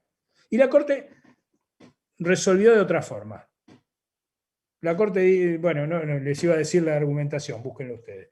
La Corte dice, yo les cuento el final de la película, les hago el spoiler y ustedes buscan la argumentación.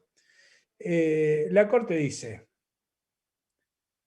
tiene derecho a ejercer el derecho de huelga, o el derecho de huelga está en cabeza de las asociaciones sindicales simplemente inscritas o con personería gremial, o las con personería, o que pónganlas en el orden quiera.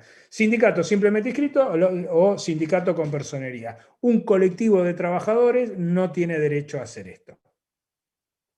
No tiene derecho a ejercer el derecho de huelga. Debe hacerlo a través de una organización sindical, o simplemente inscrita o con personería gremial. Para mi modesto entender, es la peor solución posible, porque debilita a todo el mundo.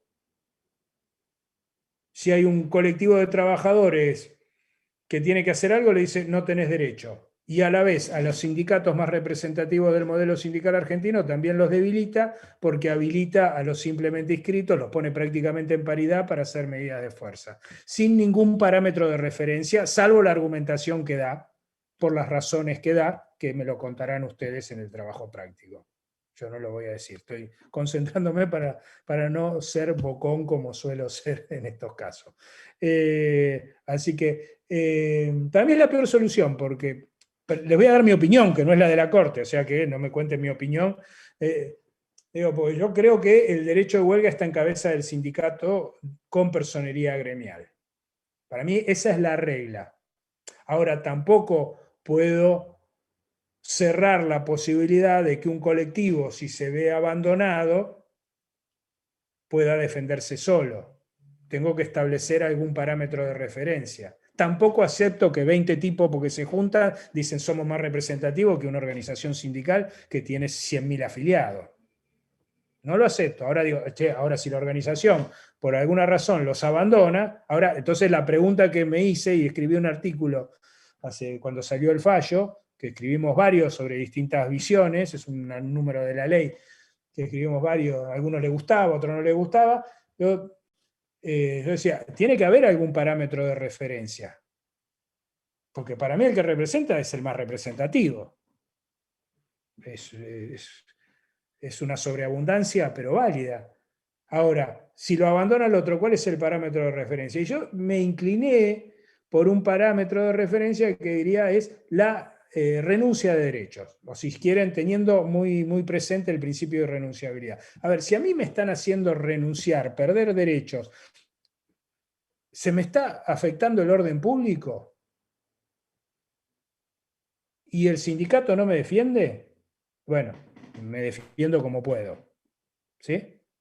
Ahora, si verdaderamente la discusión salarial es que yo quiero, el sindicato obtuvo, digo cualquier número, un incremento del 20%, y yo, bueno, bancátela. Porque la estrategia general del sindicato no puede estar subordinada a una empresa de 50 o 500 tipos que pueden ganar más. Negocien un convenio de empresa y gánense unos pesos más, pero no me desarticules toda la negociación, porque hay que juntar una negociación en 20 o 30 empresas, o más, digo, para ejemplificarlo. Esto lo he explicado muy, muy, muy apresuradamente en homenaje a la hora. Si hay alguna duda, por favor, pregúntemelo, porque si no, si me entusiasmo con esto, nos quedamos a vivir hasta las 12 de la noche acá. Y ustedes me van a odiar y yo no voy a comer en mi casa. Así que me van a decir, anda a comer afuera o pediste comida. Así que, ¿alguna duda? Lo que van a tener que hacer ustedes, la tarea para el hogar, es, le vamos a dar la consigna, ver la fundamentación. Yo les conté, dije, la Corte resolvió esto, simplemente escrito y con personería. ¿Cuáles fueron los argumentos? Buscarlo en el fallo, cuál fue la fundamentación, y después, si quieren hacer una lectura crítica de eso, decir, me parece, no porque me parece bien o mal porque me parece mal. Bueno, en función de esto o en función de aquello, con alguna argumentación, la que ustedes quieran, ahí veo algo. Hay una parte perdón que estoy leyendo el chat. Sí, entonces aquellos que elijan no afiliarse. No, está buena la pregunta para aclarar. Malena ahí hace una pregunta que dice, quizás la están viendo, dice, cuando estudiamos el modelo hay una parte negativa sí, de la libertad sindical, sería donde el trabajador tiene derecho a no afiliarse o desafiliarse, entonces aquellos que elijan no afiliarse no tienen derecho a reclamar problemáticas. Esa es mi duda. No hay problema. No, está buena la pregunta, porque sirve, suma para aclarar. No tiene que ver directamente, Malena, con que esté afiliado o no desafiliado, porque la discusión acá es un colectivo cualquiera, esté afiliado a un sindicato, no esté afiliado a ningún sindicato, haya alguno que está afiliado a uno y otro a otro, la combinación que vos quieras o la no combinación que vos quieras, no importa, acá esto es como si estamos, acá ahora hay 145. Bueno, en la universidad hay un centro de estudiantes, es la organización gremial, por eso es gremial, no es un sindicato en términos de relaciones laborales, pero es una organización gremial el centro de estudiantes. Entonces, el centro representa a todos los trabajadores, después podrá haber, bueno, como sea la organización, de acuerdo a su estatuto, delegados, podría haber una representación de un ámbito, pero la comisión tal, ¿se puede cortar sola o no? Digo, para hacer un paralelismo. Son cosas distintas, pero para hacer un paralelismo. No, pues la representación la tiene uno. Bueno, ¿cuál es el parámetro de referencia? Porque si no hay reglas de funcionamiento. Porque no es que cuando llega el momento en el sindicato yo hago lo que quiero. Yo soy parte de un sindicato y funciona y el sindicato me representa, sea afiliado o no afiliado. Ahora, más allá de que yo sea afiliado o no afiliado, o nunca haya participado, si acá hubo un grupo, un colectivo de trabajadores que en determinado momento hizo una o más medidas de fuerza. Bueno, ¿tenían legitimidad para hacerlo? La Corte dijo que no. Pero no tiene que ver con el hecho de afiliarse o no afiliarse. Esto es por el hecho de, cuando decimos la discusión acá es los gremios. ¿Qué es el gremio? Y cuando se habla del gremio es un colectivo de trabajadores que tienen ciertas cuestiones identitarias que los relacionan. ¿Sí? En este caso eran trabajadores del correo que tenían un cierto problema e hicieron un planteo gremial. ¿Podían hacerlo o no? Bueno, porque si no es sí o no, y a mí el sí o no no me cierra. ¿Saben que a mí por lo menos no me cierra? La Corte dice de personería y de inscripción. Yo digo, no, es el que tiene personería. Después, para otros casos, sea un colectivo cualquiera o inclusive un simplemente inscripto, bueno, acredita que a vos te están vulnerando el orden público. Ahora, si yo conseguí como sindicato un 30% de aumento y vos querías el 32%, bueno, sos parte de un colectivo. Si no sos parte del colectivo para cuando te conviene y cuando no te conviene, y vos te la arreglás solo. Bueno, esos también son los criterios de solidaridad que a veces fallan adentro del mundo sindical. A veces fallan y a veces algunos los quieren hacer fallar a propósito porque hay otros intereses atrás.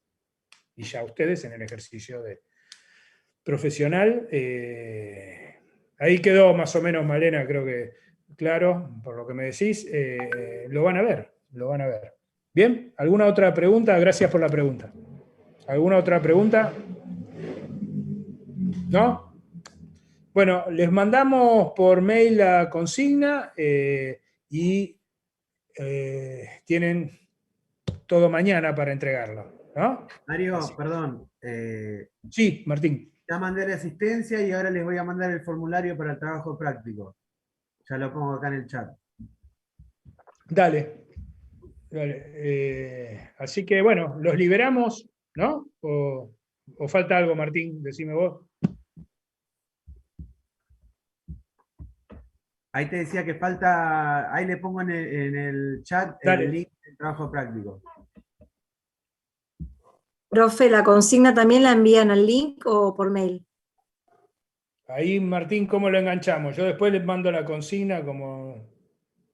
Como prefieran, Mario, si no lo decís acá a viva voz. No, prefiero mandarla por escrito porque si alguno o alguna no está, así ya se lo mandamos a todos y lo tienen Dale. todos igual para evitar cualquier confusión. Lo mandamos por escrito, así todos saben. Igual es sencillo, ¿no? Analizando el fallo Orellano, ver los fundamentos por los cuales resolvió la Corte, que ya la resolución se lo di, y hacer un breve análisis de esos fundamentos. Esa es la Profe, consigna. perdón, yo no Igual escuché. ahora se ¿Cuándo la es la mandamos. entrega? ¿Cómo? ¿Cuándo sería la Tienen entrega? hasta mañana a la noche, ¿no, Martín? Tenés apagado el micrófono. Sí, sí. Hasta mañana a la noche, hasta las 12 de la noche, en términos, Bárbaro, gracias. todo el día, como dice el código, hasta las 12 de la noche. Hasta en realidad hasta 23:59. Hola, profe, ¿le puedo hacer una consulta? Bien. En el caso anterior que habíamos hecho de Catalina Balaguer, Sí, Balaguer. Balaguer, sí. Ella tampoco tenía, o sea, no estaba afiliada a ningún sindicato ni nada, y de hecho fallaron a favor de ella. O sea, estos parecidos, porque ellos, o sea, el grupo este que estamos hablando no tenían una No, pero medida gremial ni lo nada. que vos decís es como todos, son todos conflictos que hay en el mundo sindical, pero lo que ocurrió en el caso de ella fue que a ella la habían despedido y ahí se planteó la discusión, y es más, fue el primer caso donde se aplicó estas cuestiones, la ley contra la discriminación. Entonces era una cuestión, bueno, ustedes se acuerdan que la despiden a ella porque ella era Sí, la sí, pareja por bajo desempeño que la del despidieron, delegado y pero todo eso, porque en realidad el delegado tenía tutela y era más fácil despedirla a ella que al delegado. claro, porque era esposa del delegado y nada que ver, Sí. pero esto no sería algo parecido, porque No, ellos acá están... a ver, No. en términos de consecuencia, ahí te entendí, creo que te entendí. En términos de consecuencia podría ser algo parecido, porque una de las cuestiones que se discutió, pero no se resolvió en el fallo. Véanlo, porque si no termino hablando de más. Perdón. No, digo, porque yo me conozco, digo, yo soy un bocón. Entonces,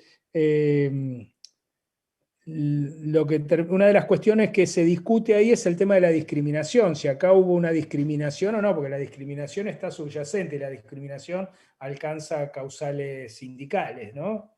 Más allá Sí. de las otras que prevé la ley desde ya. Sí. Entonces acá tendríamos podría estar eso, pero véanlo.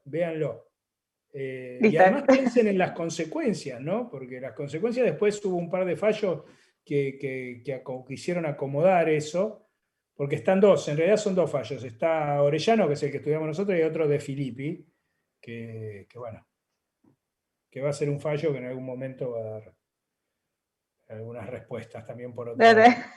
Está bien, listo. Pero- No, yo para saber si era parecido, de llevarlo por ese lado o ya por otro lado. No, primero lee el fallo, fíjate cuáles fueron los argumentos y después me parece que es interesante lo que vos estás diciendo para cuando hagas tu valoración, tu lectura crítica, tu comentario. Viste que yo les Claro. pido, primero díganme cuáles fueron los fundamentos de la Corte, que hay varias Sí, cuestiones que pueden tacar para responder eso. Claro, que no sí. sean todas las respuestas iguales, si no les hacemos hacer otro No. trabajo. No. Todos los trabajos iguales. Una cosa es, prefiero que lo hagan en grupo. Si lo quieren hacer en grupo no hay problema, pero no nos manden todos los Está trabajos. bien. Más allá que puede haber semejanza, porque puede haber respuestas parecidas, obviamente, pero cuando uno ve calcos ya es otra cosa. Pero lo tuyo me parece bueno para cuando haces la parte tuya, el comentario tuyo. Después ¿no? mi comentario. Listo, está bien. Listo, gracias, profe. Listo. No, Profe, Una Sí. cosa una cosa para todos. sí. O bien el primer link que les envié porque no tenía para adjuntar el trabajo. Les voy a mandar ahora, igual cuando le mandemos el mail con la consigna. ¿Por qué no lo mandás, claro, por qué no lo dejás acá, que muera acá, y se lo mandamos? Se puede mandar en el correo, ¿no? Sí. Sí. Le mandamos todo en el correo, así ya le llega. Lo de hoy olvídense y listo, así no hay confusión ni nada. Cintia quería decir algo. No, profe, era eso justamente, que había ingresado al link y no me aparecía para ingresar. Eso solo. Implacable, Cintia. Ahí. Gracias. Bien, listo. Profe, Bien. una consulta. Sí. Con respecto al parcial, ¿va a ser como la modalidad anterior? Sí. En Porque es principio, el, sí. es Sí. el lunes que viene. El lunes, sí, estamos el lunes que viene, sí. Sí, igual que el otro. Bien, ¿el horario? La otra vez, ¿a qué hora habíamos empezado? No me acuerdo exacto. Ustedes ingresen 6:30, después nosotros Ok. vemos cómo lo programamos, pero ya vieron cómo es, quédense tranquilos, porque nosotros también tratamos de manejar los tiempos para que puedan entrar, pero el horario es 6:30, es el mismo de siempre. Después vemos el horario exacto del programa, igual siempre hay un margen, pero vamos a tener unos minutos, como siempre, para que puedan ingresar y todo eso. Y una vez que mandan el link, podemos salir del Zoom, porque si no, con el ruido y todo, es como, no sé. No, pero podemos dejar todo en silencio. Ah, bueno, porque sí, sería lo mejor. La idea es que estén conectados y conectadas, también por si hay cualquier dificultad, lo hablamos en el momento, porque si no, todo lo otro que son correos y todo se pierde, ¿no? O la otra vez, o llega un correo tarde o lo que sea, y entonces la idea es estar conectados para... dentro de las distancias, estar lo más cerca posible por cualquier eventualidad. Profe, Sí Bueno. podemos resolverla, ¿no? yo tenía notado que el Perfecto. Pero parcial hasta ahora era viene funcionando, ¿no? Toco madera, viene funcionando bien. Profe, yo tenía notado que el parcial era el 22. ¿Es el lunes que viene, el 15? Sí, porque el 22 es feriado. Viste que tuvimos que reacomodar, lo anunciamos la otra vez, tuvimos que reacomodar el tema para poder llegar con las notas y que tengan el recuperatorio también. Ok, Si ok, no, gracias. si no nos pasábamos del cronograma. Le sacamos una clase igual. Así un poco menos para estudiar. Bien, ¿listo? Bueno, a ver si hay algo más en el chat.